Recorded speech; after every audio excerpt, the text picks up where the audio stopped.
El Patronato Provincial de Turismo de Valencia, Terra y Mar, ha editado en formato digital la Guía de Turismo Familiar por la provincia de Valencia, comarca por comarca. La publicación ofrece propuestas turísticas en familia para disfrutar del patrimonio histórico-artístico, la gastronomía o la naturaleza y las fiestas de la provincia de Valencia.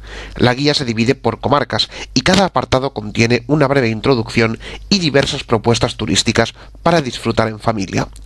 En Los Serranos se proponen 9 rutas, en el Camp del Turia 8, en Requenautiel 10, en la Hoya de Buñol Chiva 8 y en el Valle de Ayora-Cofrentes 9 son las propuestas. En total son 126 escapadas de turismo familiar con consejos prácticos y direcciones de interés. La nueva guía turística se puede encontrar en formato digital en el portal turístico del Patronato Provincial de Turismo Terra y Mar.